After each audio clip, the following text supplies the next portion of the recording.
n'y a pas d'évolution d'ici lundi, ce sera terminé. Voilà la mise en garde du Parti socialiste ce matin, alors que les débats dans l'hémicycle ont repris aujourd'hui. Mais Sébastien Lecornu appelle au calme. Écoutez. Le compromis, c'est la noblesse du débat démocratique. L'intransigeance, c'est son contraire. Et entre le compromis et l'intransigeance, il y a une différence simple. Le premier respecte le vote, la seconde le méprise. Notre histoire parlementaire a été faite de rapports de force. Il est temps qu'elle devienne celle du compromis. On ne peut plus gouverner par la seule discipline d'un camp, mais par la culture d'un débat exigeant entre parlementaires portant au départ des convictions différentes. C'est une révolution tranquille du Parlement. Bonsoir Thierry Breton. Bonsoir. Votre nouvel ouvrage, Les 10 renoncements qui ont fait la France, aux éditions Plomb. Vous avez mis près de 10 ans pour écrire cet ouvrage. Vous racontez comment notre pays, au fil des siècles, a perdu une part de ce qui faisait sa force, la tolérance, l'ouverture, la réforme, la liberté, le mérite, la fraternité, l'Europe, la grandeur jusqu'à son propre destin. Un miroir tendu un petit peu à la France d'aujourd'hui. Si je ne vous connaissais pas, Thierry Breton, je dirais que vous êtes un peu pessimiste. Mais en fait, vous faites quoi? Un constat objectif? Comme vous avez lu le dernier chapitre, vous voyez que je suis optimiste, puisque c'est précisément en ayant fait cette introspection, et au fond, Margot Alade, en me demandant d'abord sur la situation que nous vivons. Et quand je dis la situation que nous vivons, c'est bien entendu celle d'aujourd'hui, celle que nous venons de voir à l'instant à l'écran, mais aussi c'est celle que nous vivons depuis 1974. Et je le rappelle pour nos téléspectateurs, c'est la dernière année où nous avions un budget à l'équilibre. Et progressivement, je me suis dit, mais au fond, on n'y arrive plus. On est en train de renoncer. On est en train de renoncer à l'équilibre de nos finances publiques. On est en train de renoncer donc à l'emballement de notre dette, qui est la conséquence. Et je me suis dit, est-ce que c'est la première fois, ou est-ce que finalement, il y a d'autres moments dans notre riche histoire de France où nous avons renoncé? Et c'est ce parcours que j'ai fait moi-même, que je propose aux lecteurs. Alors, non pas pour être pessimiste, mais pour montrer que il y a des moments, effectivement, où on renonce. Quels sont les mécanismes de ce renoncement? Où ça nous mène? Et au fond, comment rebondir? Et je vais vous le dire tout de suite. Dans tous les 10 renoncements que vous venez de citer, il n'y en a pas un qui finit bien. La France rebondit. La France va de l'avant. Mais généralement, et j'allais presque dire systématiquement, on renonce devant une situation, on n'a plus le courage d'aller de l'avant, et au fond, on privilégie l'instant par rapport à l'intérêt général ou au destin, et le prix politique à payer est sans aucune commune mesure avec le bénéfice de l'instant. C'est une leçon qu'on peut peut-être méditer pour aujourd'hui. On reviendra sur ces moments que vous décrivez chapitre par chapitre, cette France qui semble être dans une impasse politique actuelle. Vous avez entendu les mots de Sébastien Lecornu. La faute à qui, Thierry Breton? D'abord, évidemment, plutôt que de dire la faute à qui, l'origination, ou c'est évidemment la dissolution. La dissolution qui, évidemment, Dominique Régnier le dira bien mieux que moi, à l'instant à votre micro, nous donne une chambre des députés qui est tripartite, totalement fragmentée, impossible effectivement d'avoir une majorité. Et puis, il faut le dire aussi, des extrêmes, on pense en particulier à LFI, qui ont un comportement dans l'hémicycle qui n'est pas effectivement, moi qui finis ce parcours historique, très, je dirais, compatible, comparable avec ce qu'on a pu connaître, y compris dans les moments les plus noirs de notre histoire. Donc au fond, voilà, c'est la conséquence évidemment de la dissolution. Enfin, on en est quand même maintenant au 4e Premier ministre en un an. Alors, j'entendais à l'instant le Premier ministre en appeler je dirais à la sagesse, on va dire, du Parlement et donc au compromis. Il a raison de le faire, mais parce qu'évidemment, tous les pays d'Europe aujourd'hui font des compromis. Mais aucun ne procède comme nous. C'est-à-dire qu'on a un peu l'impression qu'on prend le problème à l'envers. L'ensemble des pays européens va effectivement essayer de bâtir des compromis avec des partis. Et bien entendu, ça veut dire qu'on s'assoit, on écrit un contrat, Margot Alade, un contrat de coalition. Alors on négocie des jours et des nuits, et puis une fois que ce contrat est écrit, eh bien on le tient. Alors que là, on a l'impression qu'on veut l'écrire en temps réel, sous les caméras, dans l'hémicycle. Et quand on se connaît, et vous connaissez mieux que moi l'hémicycle, eh bien on se rend compte que l'exercice est un exercice extraordinairement périlleux, d'équilibriste. J'espère que je me trompe, mais l'histoire, encore une fois, nous apprend que les résultats sont pas souvent, pas toujours, rarement ce qu'on escompte. Vous le dites d'ailleurs très justement dans votre ouvrage. Vous dites, depuis 1974, la France a cessé de se penser dans le temps long. Elle gère son destin au trimestre. Nous sommes le seul peuple qui se rassure en s'indignant. Est-ce que, au final, on n'est pas arrivé à la fin d'un modèle? Est-ce que la France ne fait pas face à son propre repli? Est-ce qu'elle est capable d'avancer à nouveau? On a l'impression qu'elle n'est capable d'avancer que quand elle est au bord du gouffre, d'une certaine manière, quand on vous lit. C'est vrai, ça arrive souvent dans notre histoire, mais j'allais presque dire, on aimerait qu'on en soit là aujourd'hui. Je ne sais pas si on en est encore là aujourd'hui. Pour parler vulgairement, si vous me permettez l'expression, je ne sais pas si nos compatriotes ont compris, ont senti que nous avions touché le fond de la piscine. Pour beaucoup d'entre eux, non. Et pourquoi ?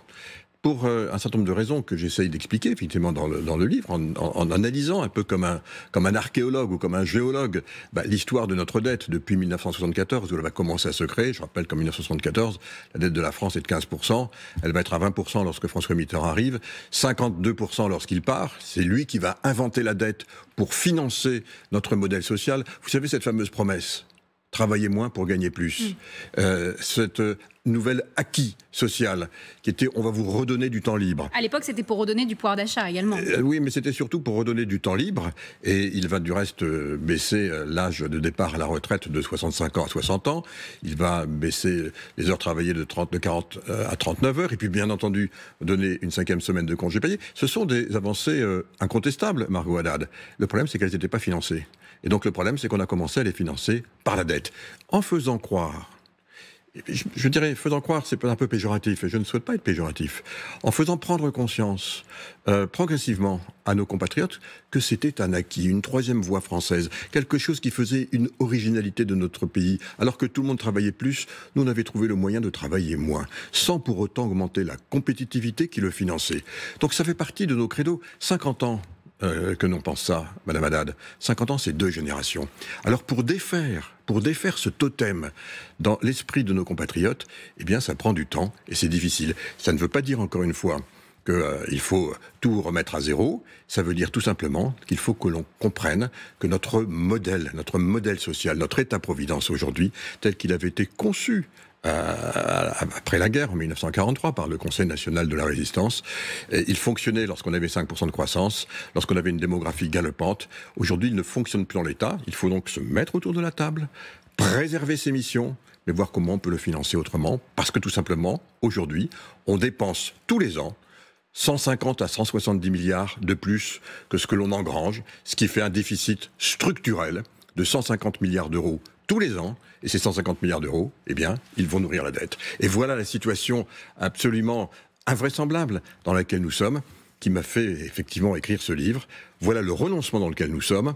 Donc il faut vraiment qu'on en parle, il faut qu'on voit comment on en est arrivé là, et puis je propose évidemment des pistes pour en sortir. La dette abyssale de la France, Moody's doit rendre son verdict ce soir. Est-ce que nous cochons, selon vous, tous les critères pour une dégradation supplémentaire? Alors, c'est intéressant votre question parce qu'on vient d'être dégradé de façon tout à fait, je dirais, impromptue par la plus importante, c'est pas injure de le faire pour les 2 autres agences, mais c'est la plus importante, c'est Standard & Poor's, qui devait rendre son verdict fin novembre sur la note de la dette de la France. Alors, vous savez, les agences de notation, évidemment, c'est, comme on dit en anglais, market sensitive. Ça veut dire que quand ça dit quelque chose, ça fait bouger les marchés. Donc, ça veut dire que désormais, il y a des règles que chacun respecte et que toutes les agences respectent. Elles ont un calendrier. Il faut surtout qu'elles le respectent, précisément, pour ne pas créer des effets de marché. Sauf dans des cas exceptionnels, ou parce qu'il y a une situation exceptionnelle inattendu qui vient de se produire, une agence est autorisée à anticiper sa publication. Et on l'a vu, Standard & Poor's, le lendemain ou le surlendemain de l'annonce de la... Alors on ne sait plus comment on doit l'appeler. Est-ce que c'est le renoncement? Est-ce que c'est le décalage? Est-ce que c'est... je ne sais plus comment tout ça s'appelle. En tout cas, eux, ils ont compris quoi? Ils ont compris, les agences, elles ont compris que la réforme des retraites, qui avait été tellement difficile à mettre en œuvre, et qui, enfin, alors elle n'était pas parfaite, on le sait, Il fallait travailler encore sur la pénibilité, sur la retraite des femmes. Il y avait encore des éléments, bien entendu, à nourrir. Mais l'architecture qui faisait que, enfin, on augmentait la durée, je dirais, de travail, tout simplement pour faire en sorte qu'on suive l'évolution de la démographie, mais surtout de l'allongement de la durée de vie, comme le font l'intégralité de nos partenaires. Ça y est, c'était passé. On passait de 62,9 années pour prendre sa retraite à 64 ans. Vous savez qu'il y a... bien, patatras, c'est tombé. Et vous savez qu'il y a 2 volets, Thierry Breton. Il y a les trimestres cotisés et il y a l'âge pivot. Qu'est-ce qui a fait bouger véritablement les marchés? Est-ce que c'est l'âge? C'est clairement le fait d'abord que, sincèrement, le message vraiment à faire passer par rapport à ce que je viens de vous dire, et justement dans cette petite introspection qu'on vient de faire ensemble sur l'origine peut-être qui fait que on a vraiment considéré que cet acquis faisait partie un peu de notre ADN historique, au même titre que les congés payés de 1936. Donc on avait commencé un peu à fracturer ce dogme, et c'est important, et c'est à mettre au crédit, bien entendu, des politiques, et on voit le coût politique pour le faire. Des gouvernements tombent les uns après les autres, mais on y était arrivé, c'était un acquis majeur des 2 quinquennats de Emmanuel Macron, majeur. Acquis contre la société. 65% de la société serait pour l'abrogation de la réforme des retraites. Mais c'est vrai dans tous les pays. Si vous leur demandez est-ce que vous voulez travailler plus, je m'étonne même que ce ne soit pas 100%. Donc, bien entendu, le sujet, c'est évidemment d'expliquer que dans la logique des retraites par répartition, à partir du moment où on a moins d'actifs au travail, il faut donc, 1, en avoir plus, et 2, travailler plus longtemps. Donc, ce message-là, qui est, encore une fois, sous-tendait la réforme, et donc, allez, c'était pas encore parfait, mais on allait de nouveau un peu plus vers l'équilibre. On sait qu'il aurait fallu encore continuer un petit peu. Je rappelle que les Allemands sont passés de 67 à 68, ils ont maintenant 70 en ligne de mire. Ils annoncent la couleur. Alors, c'est en 2035, 2040, mais la couleur est annoncée pour que chacun ait le temps de s'y préparer, et nous, la couleur, elle est annoncée à l'envers. C'est ça le message qu'on a envoyé, c'est ça le message qui a été reçu par les agences de notation, mais au-delà de ça, le message qui a été reçu, c'est finalement en France, on fait des réformes, mais finalement on ne les respecte pas. Moody's maintenant ce soir, Moody's donc, Moody's tient son calendrier. Moody's... Réponse à la clôture des marchés ce soir. À la clôture des marchés à New York, donc tout à l'heure à 22h, donc on va voir ce qu'ils vont dire. Normalement, ils étaient encore AA, avec une perspective stable. Donc normalement, on dégrade d'un cran, c'est-à-dire ça devrait être normalement AA avec perspective négative. Compte tenu de ce qui se passe... Avec les autres agences de notation également. Toutes les autres sont à simple A. Donc si jamais ils suivent précisément, et ça va être très intéressant de voir ce qui va se passer, si jamais ils passent malgré tout, comme les autres, à simple A, ça veut dire qu'ils vont dégrader de 2 crans, et il faudra le prendre là encore comme un signal très fort de ce qui se passe en France. C'est pas l'instabilité. C'est vraiment le message qui est envoyé à contre-courant de la dynamique dans laquelle nous devrions aller et où nous étions engagés et nous avions promis d'aller, donc qui sera sanctionné. Si c'est sanctionné ce soir, on verra ça dans 1 heure. Vous dites d'ailleurs dans votre ouvrage que la France a renoncé à la réforme. Vous dites quand on refuse la réforme, on prépare la révolution. Au fond, c'est quoi le problème, Thierry Breton? C'est que les élites préfèrent leurs avantages? C'est que les Français n'ont pas compris qu'on avait besoin de réformes structurelles?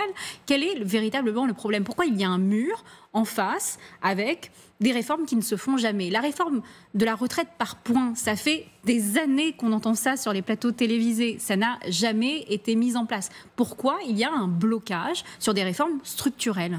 Alors je fais référence donc à ce sujet. Donc, chacun des chapitres fait référence à un renoncement historique. On essaie de le démonter, on essaie de voir ensuite ses conséquences.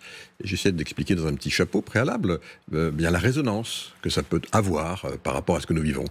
Et le sujet que vous évoquez, la possibilité ou l'incapacité de réformer, pas toujours. On a fait des grandes réformes évidemment dans notre pays.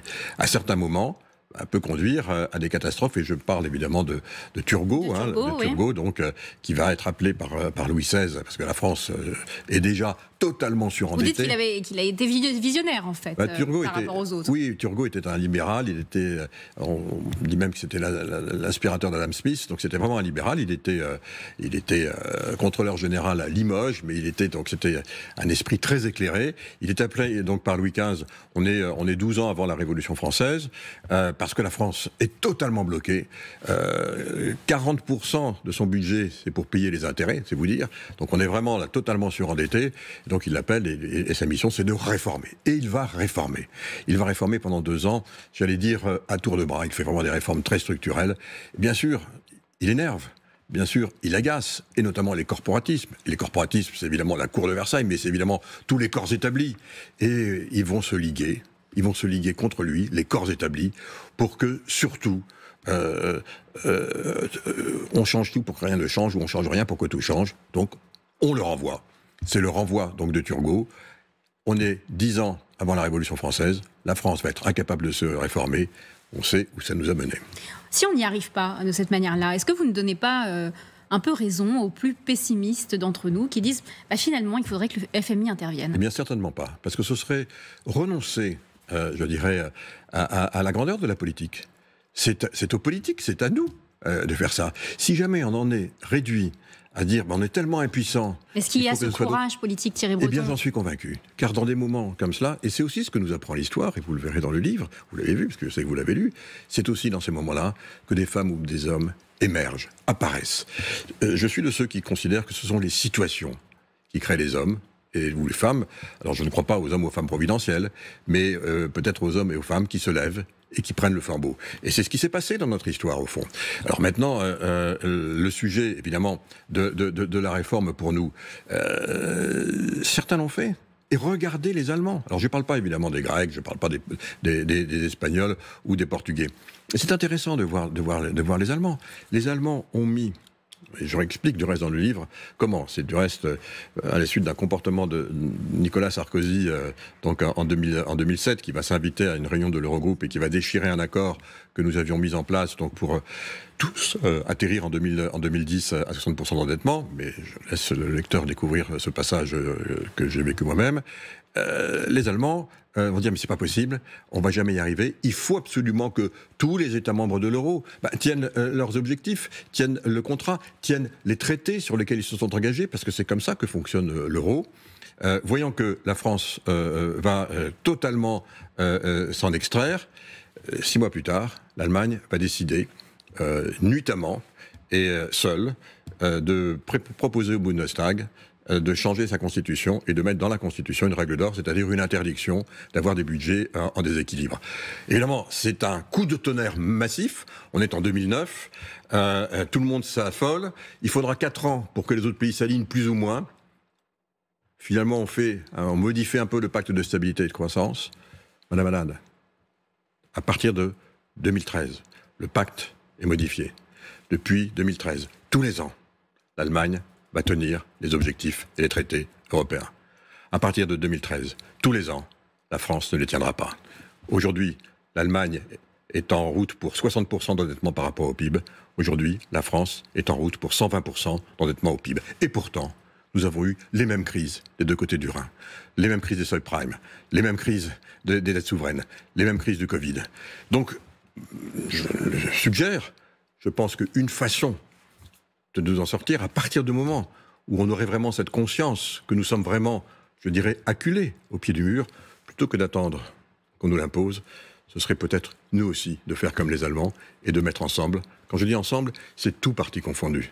C'est toute la France, c'est toutes les forces vives. Arrêter quel doit être notre objectif et le mettre dans notre Constitution pour tenir les objectifs avec la conséquence, c'est que les marchés vont savoir que cette fois-ci, on tiendra quoi qu'il arrive nos objectifs, les taux vont se détendre, on va retrouver des marges de manœuvre et nous aurons retrouvé ce qui est très important, notre liberté de parole, notre capacité d'être écouté, parce qu'aujourd'hui, un pays qui ne compte pas, c'est un pays qui ne compte plus. C'est comme ça que nous sommes perçus à Bruxelles. Alors, sans révéler les tenants et les aboutissants de votre discussion avec Nicolas Sarkozy, il y a tout de même quelque chose de très important, c'est que vous dites que la peur de la réforme, c'est la peur de l'impopularité. Quand on voit ce qu'il se passe à l'heure actuelle, est-ce que vous diriez cela d'Emmanuel Macron, qu'il n'est pas allé au bout de ses idées? Non, parce que là aussi, on a quand même, et c'est aussi quelque chose sur lequel moi-même je me suis beaucoup exprimé. On a aussi une spécificité désormais, c'est que on ne peut plus se présenter que 2 fois à la présidence de la République, 2 quinquennats. Ce qui fait que, alors à la fois, il y a un avantage, c'est que au 2e quinquennat, peu importe la popularité puisqu'on ne se représente plus. L'inconvénient, c'est que plus on arrive vers la date qui est à l'échéance de votre second mandat, moins vous êtes potentiellement, je dirais, en capacité de faire des choses, d'être cru, d'être légitime. Et c'est ce qu'on appelle aux États-Unis, vous le savez comme moi, un lame duck, c'est-à-dire qu'on devient évidemment un peu un canard boiteux, un canard sans tête, parce que précisément, on a moins de pouvoir. Je suis de ceux qui considèrent que cette réforme de la Constitution, qui a été faite évidemment sous le quinquennat de Nicolas Sarkozy, a été aussi une erreur majeure. Une erreur majeure, et on le paye très cher aujourd'hui. On le paye très cher parce qu'évidemment, on voit que au cours d'un deuxième mandat, un président perd de plus en plus de sa capacité et de son crédit. Ça veut donc dire... On est quand même loin de la Startup Nation promise par Emmanuel Macron. Vous avez raison, mais ça veut donc dire que quelque part, je dirais, alors ça c'est le côté peut-être positif, à cause de cela, on se moque quelque part de son impopularité, puisqu'on sait que de toute façon, on ne va pas pouvoir se faire Vous pensez que c'est le cas, là, réellement ? Non, parce que les hommes sont les hommes, et que, bien entendu, on est toujours, bien entendu, sensible à cela. Quel politicien est prêt à l'impopularité de nos gens ? Eh bien, nous en avons eu dans notre histoire. Dans notre histoire ? Bien sûr. Je vous parle de manière actuelle. On en a eu beaucoup, dans des moments très difficiles. Et je considère que nous sommes entrés dans un moment très, très difficile. Je considère que nous avons tout ce qu'il faut pour réussir. On a vraiment aujourd'hui tout ce qu'il faut, y compris du reste encore beaucoup d'épargne qui peut être mobilisée si on le fait intelligemment. On a des compétences exceptionnelles, on a des chercheurs exceptionnels, on a des industries exceptionnelles, on a tout ce qu'il faut. Bien, il nous faut maintenant effectivement des hommes et des femmes qui soient maintenant, je dirais, en tête de file pour nous entraîner. Je propose du reste une dizaine d'étapes à réaliser. Voilà, encore une fois, l'histoire de France nous apprend vraiment, et je crois que c'est important qu'on s'y réfère dans la situation dans laquelle nous sommes, que dans des situations comme ça, je crois que le général de Gaulle n'avait pas du tout, qu'il soit populaire ou pas, c'était pas son sujet. Ce qui le motivait, c'était la France. Eh bien oui, des hommes ou des femmes d'État, je pense que nous en avons dans notre pays, et j'espère qu'ils vont se révéler. On a envie de vous croire, en tous les cas, Thierry Breton. Est-ce que vous pensez que l'histoire peut donc se répéter à force de ne pas aller vers des réformes de fond ? Vous mentionnez la période de la terreur après la Révolution. Est-ce qu'il y a des risques que nous nous dirigeons vers ça, c'est-à-dire une colère sociale telle qu'elle devrait être contenue par un État qui sacrifierait des libertés ? Alors, il y a la terreur, effectivement, qui sacrifie les libertés. Il y a aussi la Révolution de 48, il y a les journées sanglantes de juin aussi, de 48, où on voit effectivement la lutte entre l'État et, je dirais, les forces sociales qui se structurent peu à peu. Mais c'est intéressant que vous fassiez référence à la terreur, parce qu'effectivement, voilà qu'on a un ordre établi, un ordre moderne, et puis qu'on va complètement changer cet ordre, le modifier pour en faire un instrument de terreur et finalement un lieu sans loi, et qui va conduire effectivement à des exécutions sommaires que l'on connaît, que je décris évidemment dans le livre, où je le rappelle. Ça résonne comment aujourd'hui chez nous, cela ? Ça résonne par le fait qu'il y a des zones de non-droit. Et il faut vraiment, aujourd'hui, que l'on travaille sur ces zones de non-droit. Et il y en a une en particulier qui est aussi peut-être l'une des causes de ce dont nous parlons depuis tout à l'heure, Margot Haddad. C'est l'importance de plus en plus d'un nouvel espace dans lequel nous évoluons tous, et en particulier nos enfants, qui est l'espace informationnel, c'est l'espace numérique. Et dans lequel, effectivement, tout peut être possible, tout peut être fait. Est-ce que c'est une zone de droit ou de non-droit ? On peut tout voir, on peut tout faire. Et c'est vraiment quelque chose qui... Attendez, vous dites qu'il y a trop de liberté pour l'instant ? Je dis que dans l'espace informationnel, et dans l'espace numérique, il faut aussi que nous mettions des règles. Faute de quoi, si on ne met pas des règles, on peut arriver à des extrêmes ou à des extrémités qu'on a pu connaître. Bien évidemment, comparaison n'est pas raison. Mais ce qui est très important, c'est que dans tous les espaces où nous sommes un État de droit, en France et en Europe. C'est quand même un acquis absolument exceptionnel. Et on le voit aujourd'hui par rapport à ce qui se passe dans le monde, en particulier aux États-Unis, mais pas uniquement. Eh bien, il faut poursuivre.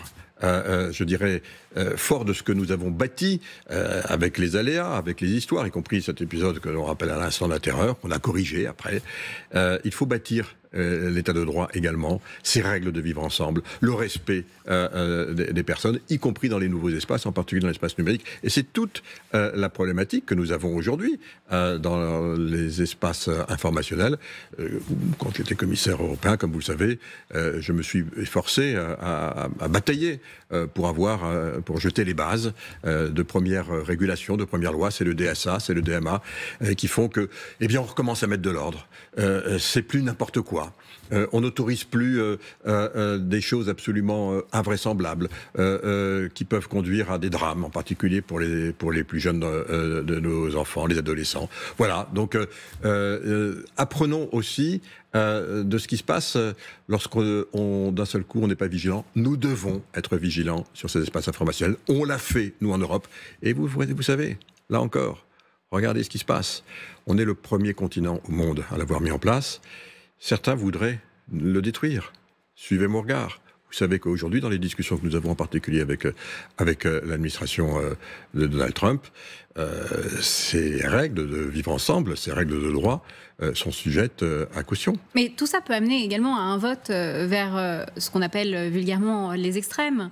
C'est-à-dire, à force de colère sociale, eh bien, se diriger vers quelque chose de plus autoritaire. Il y a peut-être cette volonté-là également. Bien sûr, et là aussi, il y a une sorte de constance. C'est quand les situations deviennent vraiment difficiles, ou bien vous avez à ce moment-là des hommes d'État ou des femmes d'État, des parlementaires, j'en cite pas beaucoup, je raconte en particulier comment Adolphe Thiers a réussi à redonner à la France, après 1871, l'honneur, le courage et la volonté d'aller de l'avant, alors que c'était totalement inattendu. Beaucoup sont inattendus et finalement ils sortent.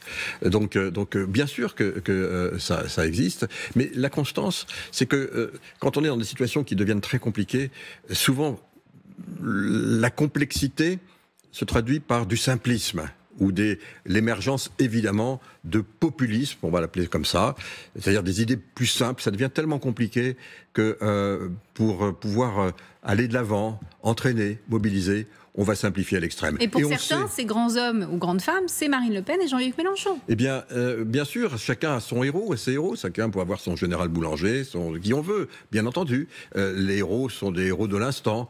Et on va derrière se rallier à leur panache.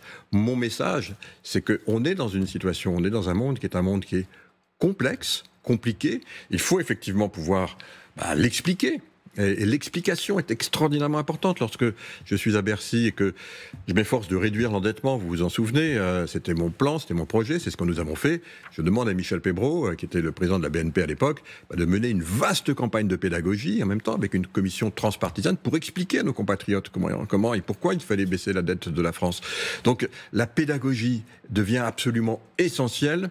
Et pour faire de la pédagogie, oui, il faut comprendre, il faut intimement être je dirais, lié à tout ce qui se passe aujourd'hui sur notre territoire, dans notre pays, mais aussi en Europe et dans le monde. Donc oui, nous entrons dans une phase. Alors, généralement, les périodes propices sont les périodes de campagne électorale. On a 18 mois maintenant. J'espère vraiment que ces 18 mois vont être mis à profit pour pouvoir expliquer sans faire peur, vraiment de façon le plus, je dirais, crédible possible, en sortant, je dirais, de toutes les polémiques. Essayons de mettre sur la table où nous en sommes. Pourquoi nous en sommes là aussi ? Quelle est notre histoire ? Quel est notre passé ? Parce que ce dont on parle depuis tout à l'heure, c'est au fond ce que nous sommes. On a eu des moments extraordinaires. Le Code civil, la Déclaration universelle des droits de l'homme, le général de Gaulle après 1945, des grands moments de notre histoire. Mais on a eu aussi des moments où on a renoncé. Je pense que nous sommes dans un moment où on renonce.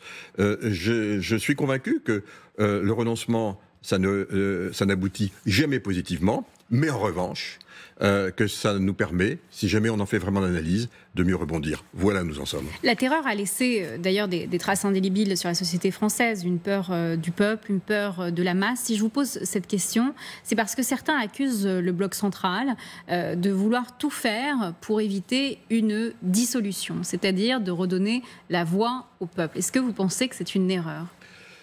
Je crois qu'à un moment, il y a des logiques politiques. Cette dissolution n'a pas été comprise, c'est le moins qu'on puisse dire. Je parle évidemment de la dissolution de juin 2024.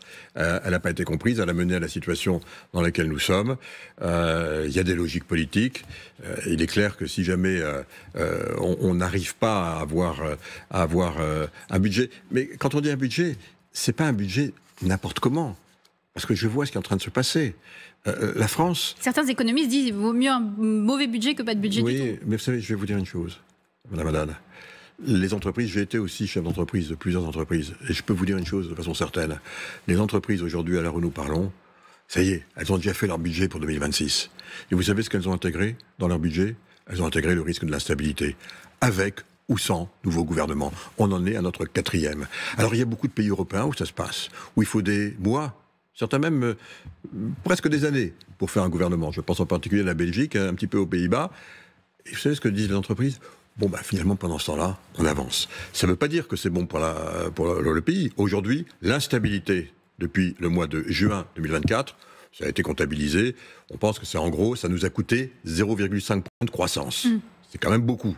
Mais ça nous a coûté. Alors, c'est pas parce qu'on aura un gouvernement de plus ou un gouvernement de moins que ça va changer. En revanche, tenir nos objectifs, c'est majeur. Et je rappelle que nous avons re-signé en 2024 une remodification pour tenir compte de la situation de certains pays, dont la France, qui était en procédure de déficit excessif. Un nouveau pacte de stabilité aménagé. Que dit-il? Il dit que pour les pays, dont la France, qui sont donc au-dessus de 90% d'endettement, nous y sommes, hélas, on est à 114, et qui sont en déficit excessif, au-delà de 3%, ils auront 4 ans ou 7 ans, alors nous avons choisi 4 ans, pour revenir sous la barre des 3%, ça veut dire 2029 pour nous, et pour ça, pardon de le dire, mais le budget présenté par François Bayrou, c'était le budget qu'il nous fallait. Donc j'ai pas compris, vous êtes pour une dissolution ou pas? Non, attendez, je vais juste finir, c'est pas moi qui vais décider, mais je veux dire, pour moi la priorité c'est d'avoir un budget qui soit le budget dont la France a besoin. Et il faut également... Le deuxième volet, c'est que tous les ans, nous baissions d'un point notre endettement. C'est l'engagement. Ça voudrait dire quoi? Que si jamais on refait un budget pour éviter précisément une des solutions qui ne tiennent pas cet objectif, une fois de plus, la France ne va pas tenir ses engagements alors qu'elle vient de les signer il y a 1 an. On va continuer à être le dernier élève de la classe. Il y a un moment, la décision, elle ne m'appartient pas. Elle ne vous appartient pas. Elle appartient au chef de l'État. Qu'est-ce qu'il va privilégier? Le fait que la France, à un moment, doit dire « je tiens mes objectifs » et voilà l'objectif qu'il faut tenir parce que c'est la parole de la France, ou est-ce qu'on va essayer d'avoir un budget cas un cas où on va réaugmenter encore les impôts, en veux-tu, en voilà, on est champion du monde, toute catégorie des impôts en France, on va le redémontrer encore, et vous savez, un budget où on va réaugmenter les impôts, ça ne sera pas vécu comme une bonne nouvelle par les marchés financiers et par ceux qui nous regardent. Vous dites également que vous faites le parallèle avec Napoléon et la période de l'Empire. Vous dites que la nature du pouvoir a besoin d'un État fort, mais que sans contre-pouvoir, il devient destructeur. Écoutez notamment les propos de Sébastien Lecornu à l'hémicycle aujourd'hui.